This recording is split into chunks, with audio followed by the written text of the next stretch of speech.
If you're looking for a gardener's backpack, then you come to the right place, because in this video I'm going to show you a new one that I've just brought. I'll go through the unboxing and why I think it's a good buy.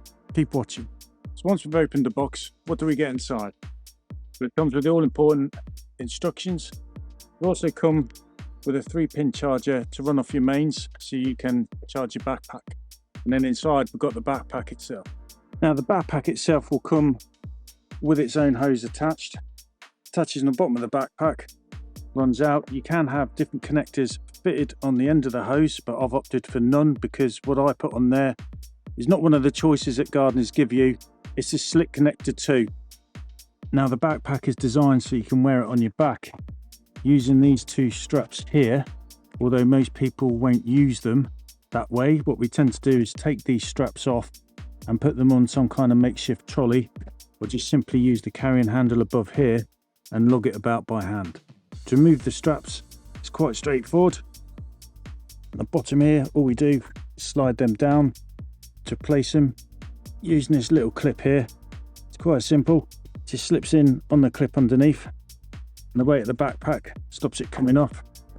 And on the top here, it can simply be done or undone using these. Something else I also take off is the padding that's on the back. All you need to do is undo the top screw, and there's also 2 more screws, one at the bottom in each corner. And I'll remove this off because again I don't have it up against my back. The reason why I take it off is because if I didn't, this can easily catch and get ripped. So I decided to take them off with the straps, keep them safe to one side, so should I decide to wear it on my back, I can put everything back on and crack on. On the top there's a yellow screwable lid. It's got a breather on top, so when you're pumping out water it allows the air to come in so it doesn't create a vacuum. Very easy to take off. And inside you have a strainer, so when you're filling it up it helps stop any loose dirt, should there be any, make its way inside the backpack. Not sure if you can see inside, but you'll see at the bottom that's where the water's drawn through the pump, because in the yellow section underneath, this is where all the battery and the pump and the controllers are all housed to pump the water out of the actual backpack.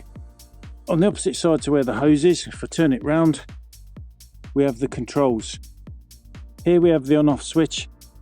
This here is a flow controller. We have a fuse, and you also have the charging port for when you charge it up. Okay, this switch here then, it's got 1 line on the top, a 0 in the middle, and then 2 lines together on the bottom. The 0 is obviously off. If I move the switch up to the single line, it turns the system on. You have to use this flow controller to control the rate of the water coming out of the pump. So obviously while it's fully down to one side, that's off, and as you turn it on, you can hear it running now, and as I turn it, it gets more powerful and stronger and quicker the flow rate goes. If you click it down to the second way, even while this flow control knob is turned off, it will automatically be on full power. Here we have a 3-amp fuse, so it's easy to replace, and then like we've mentioned, charging port for when you charge it up. Here's the 3-pin mains charger that comes with the kit, as it comes all packaged up. So here's the charger port, you got your pin. This that charges into the bottom of your gardener's backpack, and away you go. When fully charged, it'll give you 9 hours of use, so the backpack will definitely get you through a day's work, no problem.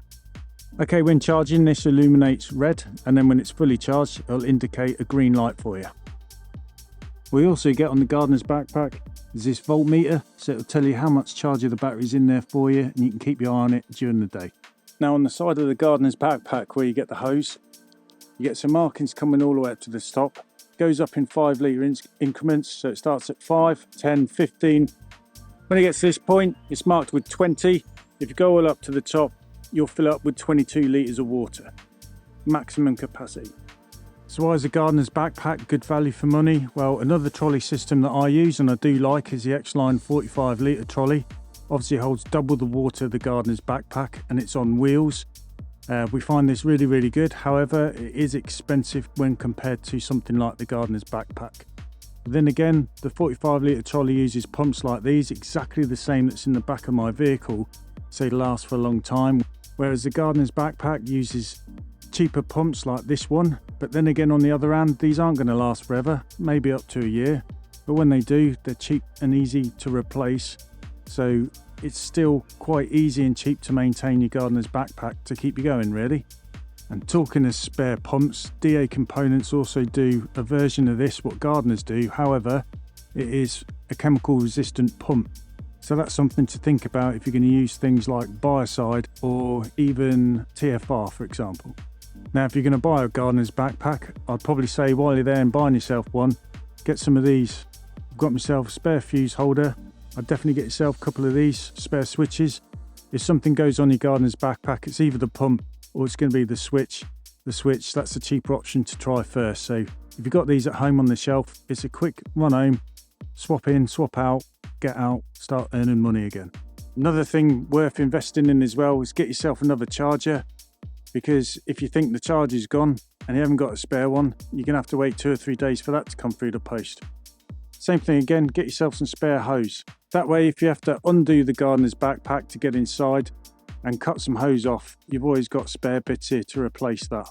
If you'd like to see a future video about the gardener's backpack, put them in the comments below and I'll make some more for you. Especially where you're going to have to undo and get inside the bottom, where you're going to probably have to do some maintenance or replace these easy, cheap parts that I've mentioned. And I'll see you on the next video, which hopefully is going to pop up soon.